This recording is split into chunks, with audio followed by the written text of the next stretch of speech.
नमस्कार बच्चों। आज हम भारत की खोज पाठ्य पुस्तक के पाठ 2 जिसका शीर्षक तलाश है में संकलित भाग 3 भारत माता का अध्ययन करेंगे। तो चलिए शुरू करते हैं। अक्सर जब मैं एक के बाद एक सभा में जाता तो श्रोताओं से मैं अपने इस देश की चर्चा करता, हिंदुस्तान की और साथ ही भारत की, जो जाति के संस्थापक भरत के नाम पर आधारित इसका प्राचीन संस्कृत नाम है। तो जहाँ नेहरू जी बता रहे हैं कि जब भी वे सभाओं में जाया करते थे तो श्रोताओं अर्थात सुनने वालों से किस विषय पर चर्चा करते थे? भारत यानी हिंदुस्तान के विषय पर और भारत के संबंध में चर्चा किया करते थे। और आगे जो उन्होंने बताया है वह ये बताया है कि भारत का नाम भारत कैसे पड़ा। तो उन्होंने बताया है कि भारत का यह नाम जो जाति थी उसके संस्थापक का नाम भरत था, उन्हीं के नाम पर हिंदुस्तान को भारत के नाम से भी जाना जाने लगा। मैंने शहरों में ऐसा कम किया क्योंकि वहाँ के श्रोता अपेक्षाकृत आधुनिक थे और वे अधिक दमदार भाषण की अपेक्षा करते थे। तो यहाँ नेहरू जी बता रहे हैं कि वो जब शहरों में सभाएं किया करते थे तब वे भारत के संबंध में या हिंदुस्तान के संबंध में ऐसी चर्चाएं नहीं करते थे। क्यों? इसका कारण ये था कि वहाँ जो सुनने वाले यानी श्रोता थे, ऑडियंस रहा करती थी, वो अपेक्षाकृत यानी ग्रामीण श्रोताओं के मुकाबले में काफ़ी आधुनिक थे और उनको हमेशा दमदार भाषण यानी बहुत ज़ोरदार भाषण की इच्छा रहती थी कि नेहरू जी आए और ज़ोरदार भाषण दें। वो इतना भारत के संबंध में चर्चा करने से वो हमेशा बचते थे। पर सीमित नज़रिए वाले किसानों को मैंने इस महान देश की बाबत बताया। तो वो आगे बता रहे हैं कि मैंने सीमित नज़रिए यानी सीमित दृष्टिकोण रखने वाले, चीज़ को या स्थिति को सिर्फ सीमित नज़रों से देखने वाले जो किसान थे, उनको अपने इस महान देश के बारे में बताया जिसकी मुक्ति के लिए हम संघर्ष कर रहे हैं। तो जब भी वह सभा के लिए जाते थे तो बताते थे कि भारत क्या है और जिस भारत की मुक्ति यानी आज़ादी के लिए हम संघर्ष कर रहे हैं उसके बारे में वे किसानों को ज़्यादा से ज़्यादा जानकारी देने की कोशिश करते थे। क्योंकि जो किसान थे वो इतने ज़्यादा आधुनिक नहीं थे, वो हमेशा स्थितियों को सीमित नज़रों से देखा करते थे। तो नेहरू जी बताते हैं कि मैं उनको बताया करता था कि कैसे इसका हर हिस्सा दूसरे से भिन्न होते हुए भी भारत है। तो नेहरू जी बताते हैं कि मैं किसानों को ये समझाने की कोशिश करता था कि किस तरह भारत का अगर एक हिस्सा दूसरे हिस्से से भिन्न है, जो कि सत्य भी है, वो भिन्न होने के बावजूद भी एक ही है और एक ही भारत का निर्माण करता है। यानी भारत के जो विभिन्न हिस्से मिलकर एक ही भारत का निर्माण करते हैं। मैंने उन्हें उत्तर से दक्षिण और पूर्व से पश्चिम तक किसानों की सामान्य समस्याओं की जानकारी दी। यानी एक दिशा से लेकर दूसरी दिशा और फिर उत्तर से दक्षिण अर्थात और पूर्व से पश्चिम तक जितने भी किसान रहते थे उनकी जो समस्याएं थी, और बताया कि वह समस्याएं सबकी आम समस्याएं हैं। जो आप जिन समस्याओं से जूझ रहे हो वही समस्याएं दूसरे इलाके के किसानों की भी हैं। तो नेहरू जी बताते हैं कि मैंने उनको इस बात की जानकारी भी दी और उस स्वराज की भी, जो कुछ विशेष लोगों के लिए नहीं, सबके लिए, भारत के हर हिस्से के लिए एक सा होगा।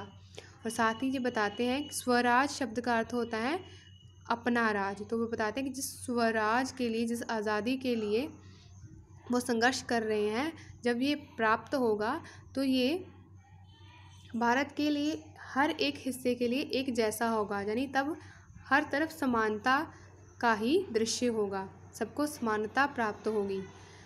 मैंने उन्हें संदूर उत्तर पश्चिम में खैबर पास से कन्याकुमारी या केप कोमरिन तक अपनी यात्रा के बारे में बताया। खैबर पास एक दर्रे का नाम है, यानी जिस भारत के उत्तर पश्चिम में बहुत से दर्रे पाए जाते हैं।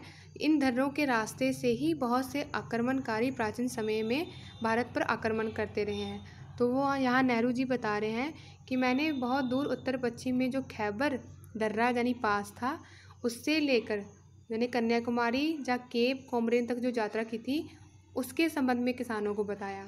मैंने बताया कि कैसे हर जगह मुझसे किसानों ने एक जैसे सवाल पूछे, क्योंकि उनकी समस्याएं समान थी। गरीबी, कर्ज, निहित स्वार्थ, जमींदार, महाजन, भारी लगान और कर, पुलिस के अत्याचार, और ये सब उस ढांचे में लिपटे हुए थे। तो बता रहे हैं कि संपूर्ण भारत के जो किसान थे उनकी समस्याओं पर यहाँ प्रकाश डाला है कि कैसे भारत के किसान गरीबी के बोझ तले, कर्ज के बोझ तले, उनके जो स्वार्थ हैं वो भी एक समान है। वो जमींदारों, महाजनों या भारी लगान जो उनको कर देने पड़ते थे, पुलिस के जो अत्याचार थे, वो इसके बीच उलझे पड़े थे, जिसे हमारे ऊपर विदेशी हुकूमत ने आरोपित किया था। तो बता रहे कि इन सभी जो समस्याओं का कारण भी कौन था?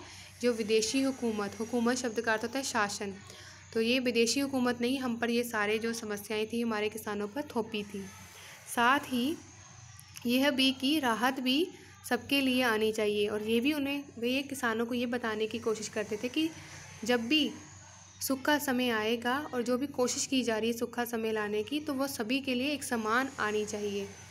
मैंने इस बात की कोशिश की कि वह भारत को अखंड मानकर उसके बारे में सोचे। तो बता रहे हैं कि मैंने बहुत कोशिश की उन लोगों में ये भावना पैदा करने की कि जो भारत है ये एक है, इसको टुकड़ों में नहीं बांटा जा सकता। अखंड मतलब इसके और टुकड़े नहीं किए जा सकते। तो मैंने उनमें ये विचारधारा, ये सोच पैदा करने की कोशिश की कि जो भारत है इसको वे अखंड यानी एक मानकर चलें और इसी के बारे में सोचें।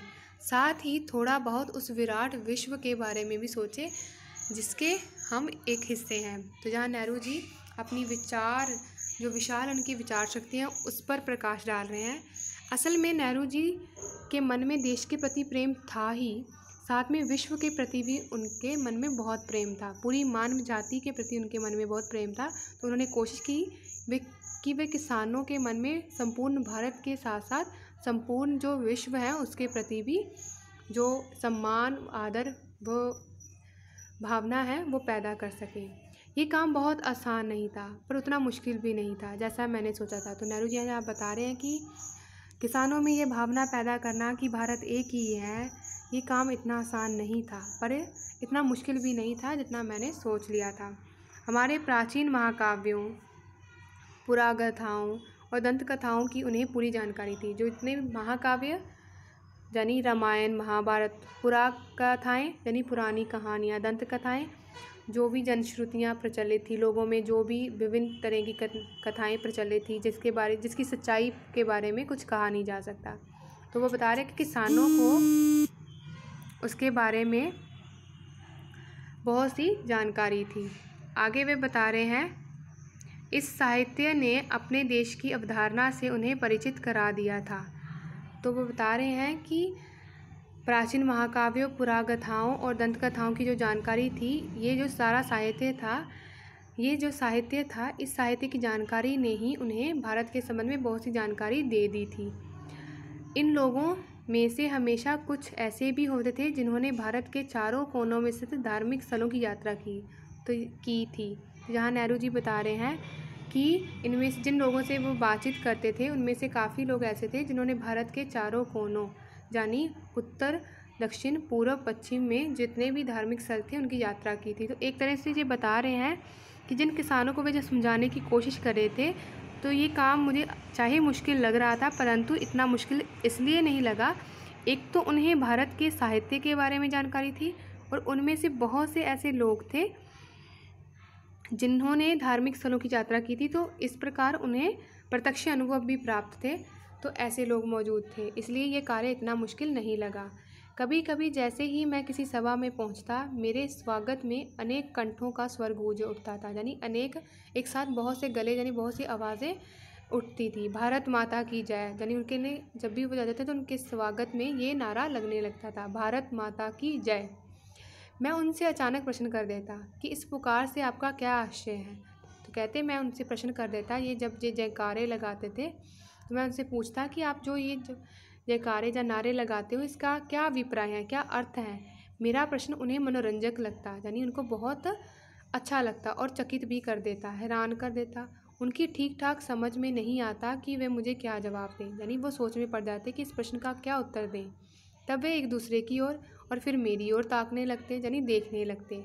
मैं बार बार सवाल करता जाता, वो अपने सवाल को बार बार दोहराते जाते। आखिर एक हट्टा कट्टा जाट, यानी बहुत हृष्ट पुष्ट तंदुरुस्त जो जाट था, सिख जानी, जिसका ना जाने कितनी पीढ़ियों से मिट्टी से अटूट नाता था। जहाँ नेहरू जी बता रहे हैं कि जिसका काम ही खेती करना था, जो बहुत पीढ़ियों से, जिसके दादा परदादा जो थे वो मिट्टी से ही जुड़े हुए थे, यानी वो खेती बाड़ी का ही काम करते थे। वो जवाब में क्या कहता है, नेहरू जी के प्रश्न के जवाब में, ये भारत माता हमारी धरती है, भारत की प्यारी मिट्टी है। तो बताता है कि मेरे लिए भारत माता क्या है, ये जो हमारी धरती है ना, ये है भारत की जो प्यारी मिट्टी है, ये भारत माता है। तो कहते मैं फिर सवाल करता, कौन सी मिट्टी? उनके गांव के टुकड़े की, या ज़िले की, या राज्य के तमाम टुकड़ों की, या फिर पूरे भारत की मिट्टी? तो वो जो नेहरू जी का मुख्य उद्देश्य था कि किसानों के मन में ये भावना पैदा कर देना कि सारा भारत एक ही है, उसके कोई टुकड़े नहीं हैं। तो उसी बात को समझाने के लिए वो आगे प्रश्न पर प्रश्न पूछते हैं कि आपके लिए जो भारत माता है वो मिट्टी है, तो ये आप किस मिट्टी की बात कर रहे हो? सिर्फ अपने गांव की मिट्टी की, या अपने ज़िले की मिट्टी की, अपने राज्य के जितने भी टुकड़े हुए हैं उनकी, या पूरे भारत की मिट्टी की ओर आप इशारा कर रहे हो? तो प्रश्नोत्तर का ये सिलसिला यानी क्रम चलता ही रहता, और ये तब तक चलता रहता जब तक वे प्रयत्न करते रहते, यानी जब तक वो उनके प्रश्नों का उत्तर देने की कोशिश करते रहते, तब तक ये प्रश्नों का सिलसिला चलता ही रहता। आखिर में वे कहते कि भारत वह सब कुछ तो है ही जो उन्होंने सोचा है, उसके अलावा भी बहुत कुछ है। तो आखिर में वे मानते कि जितना भी ज्ञान उन्हें है कि भारत यह है या भारत वह है, वो तो है ही है, साथ में भारत और भी बहुत कुछ है, इसके बारे में अभी जानना बाकी है। भारत के पहाड़ और नदियाँ, जंगल और फैले हुए खेत जो हमारे लिए खाना मुहैया करवाते हैं, जहाँ जो हमें खाना प्रदान करते हैं, सब हमें प्रिय हैं। लेकिन जिस चीज़ का सबसे अधिक महत्व है या अहमियत है, वह है भारत की जनता। तो अब उन्हें सही समझ आ गई है कि भारत माता की जब जो जय कर रहे हैं, तो वह किसकी जय कर रहे हैं। तो अब वो अंतिम उत्तर तक पहुंच ही गए हैं। उनके और मेरे जैसे तमाम लोग, वे सब लोग जो इस विशाल धरती पर चारों ओर फैले हैं। भारत माता मूल रूप से यही लाखों लोग हैं, और उसकी जय का अर्थ है इसकी जनता जनार्दन की जय। मैंने उनसे कहा कि तुम भारत माता के हिस्से हो, एक तरह से तुम खुद ही भारत माता हो। जैसे जैसे ये विचार धीरे धीरे उनके दिमाग में बैठता जाता, उनकी आंखें चमकने लगती और मानो उन्होंने कोई महान खोज कर रही हो। तो नेहरू जी अपने बताने के तरीके की ओर प्रकाश डालते हुए कह रहे हैं कि जब मैं उन्हें कहता कि भारत के जो पहाड़, नदियाँ, जंगल, खेत, जितनी भी चीज़ें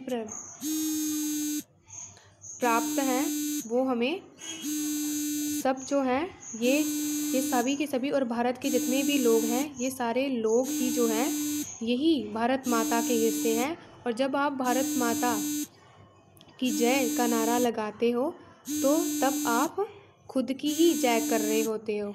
और जैसे जैसे किसानों में ये बात अच्छे से बैठ जाती, उनके दिमाग में ये बात बैठ जाती, तो वैसे वैसे उनकी आंखें चमकने लगती, यानी उनको इस बात का ज्ञान होने लगता, और उनको ऐसा लगता कि उन्होंने बहुत महान खोज कर ली है।